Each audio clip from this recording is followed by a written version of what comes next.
안녕하십니까. 박정관의 관절연구소 연구소장 박정관입니다. 오늘 이 시간에는 무릎에 대해서 이야기를 해보려 합니다. 진료실에 많이 오시는 분들이 어깨랑 주로 무릎 환자분들이시거든요. 여러분들께서 무릎이 아파서 병원에 오실 때 잘못 알고 오시는 부분들도 많고요. 많이 물어보시는 질문도 있어요. 그런 것들 중심으로 해서 오늘은 진행을 해보려고 합니다. 처음에 오시면 대부분들 무릎 엑스레이를 찍어요. 설명을 드리죠. 대부분 다친 분들이 아니면 연세 좀 있으신 관절염 초기, 중기 이렇게 설명드리고 치료를 설명합니다. 제가 말씀드려요. 자, 이 정도니까 우선 약을 좀 먹어봅시다. 이러면 갑자기 표정이 좀 달라지는 분들이 있어요. 약 꼭 먹어야 돼요? 약 먹으면 치료 늦어진다던데? 누구는 약 안 먹고 좋아졌다는데? 이런 질문들 하세요. 우선 저는 약은 복용하십시오 라고 말씀드립니다. 우리가 대부분 무릎이 아픈 건 염증 반응이 일어나면서부터거든요. 그래서 대부분의 무릎 치료제에는 소염 진통제가 들어갑니다. 어느 정도 염증도 가라앉혀 주면서 통증도 가라앉혀 주는 그런 이제 소염 진통제를 처방이 드리는데 그걸 안 먹고 굳이 버티실 필요 없어요. 약 먹고 버티다 보면 아프니까 제대로 못 걸어요. 다리의 균형이 깨지죠. 근육도 말라요. 골반도 틀어져요. 허리도 나빠져요. 차라리 빨리 약 먹고 염증 가라앉혀서 빨리 걷는 게 좋겠죠. 그리고 만약에 약을 들여서 약을 먹었는데 효과가 없어. 그러면 다음 단계 치료로 넘어가야 되기 때문에 저는 무릎이 아플 때 의사 선생님이 약을 권하시면 약은 꼭 드셔라 이렇게 말씀드리고 싶습니다. 단계가 좀 심한 것 같아요. 약을 먹어서 해결이 안 됐어요. 그럼 이제 주사 치료 같은 걸 권합니다. 그러면 또 주사요? 저 주사까지 맞아야 돼요? 그냥 약만 먹으면 안 돼요? 또 이러기도 해요. 물론 약만 먹어서 좋아질 수도 있지만 기간이 좀 오래됐다든지 엑스레이상에서 관절염이 좀 단계가 심해졌다든지 혹은 연세가 좀 드셔서 관절염이 좀 진행이 의심된다 이럴 때는 저 같은 정형외과 의사들은 주사를 많이 권할 겁니다. 우리가 나이가 들면 무릎 안에 관절액이 부족해져요. 그러면서 마찰력이 많이 발생을 하게 되고 관절염이 진행되는 경우가 많기 때문에 그런 걸 관리하는 차원에서 주사를 하는 경우가 많고요. 또 여러분들이 주사를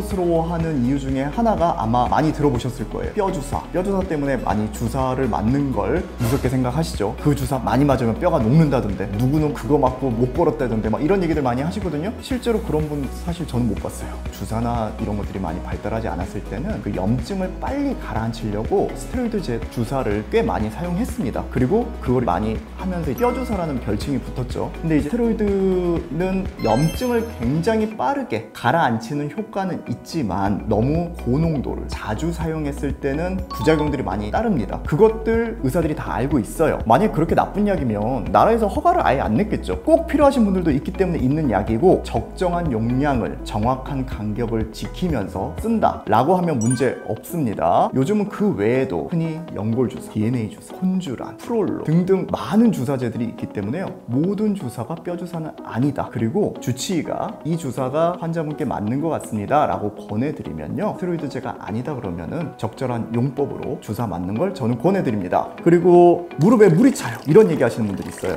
무릎에 물이 왜 차는지는 제가 다음 시간에 다시 한번 또 자세히 설명을 드릴 건데 무릎에 물이 차면 한번 빼기 시작하면 계속 빼야 된다는데요. 예, 맞을 수도 있고 틀릴 수도 있습니다. 물이 차는 원인이 있겠죠. 원인 해결이 안 돼서 물이 계속 찰 수 있어요. 하지만 물이 차서 움직이지도 못하고 많이 아파요. 혹은 이 안에 차 있는 게 물인지 피인지 고름인지 모르겠어요. 확인해 보려면 빼봐야겠죠. 그럴 때는 주사기로 빼내는 과정을 거쳐야 할 수도 있습니다. 무릎이 아파서 수술해야 된다는 얘기를 들었어요. 무조건 무릎 수술은 최대한 미뤄야 돼요 라고 이야기하시는 분들이 있어요. 그거는 인공관절 수술에 한해서는 맞는 얘기고요. 나머지 수술이라면 저는 맞지 않다고 생각합니다. 물론 이제 다른 치료, 약이나 주사 치료로 좋아졌다면 굳이 수술 안 해도 되겠죠. 하지만 그런 치료 했는데도 계속 아파. 그래서 정밀검사, MRI 검사를 했어요. 연골판이 찢어졌어요. 혹은 연골이 다른 게 명확해요. 그것 때문에 내가 일상생활에 불편감이 생겼어요. 다리가 다 안 펴지고 안 구부러져요. 이럴 때는 만약 수술로 치료가 될 수 있다 그러면 수술을 오히려 연골판이나 연골 손상이 더 많아지기 전에 빨리 하시는 게 좋습니다. 오늘은 여러분들께서 진료실에서 저에게 많이 물어보는 질문들과 여러분들이 잘못 알고 계신 의학 상식에 대해서 설명을 드렸습니다. 오늘 영상이 여러분들의 건강한 무릎 생활에 도움이 되셨길 바랍니다. 감사합니다.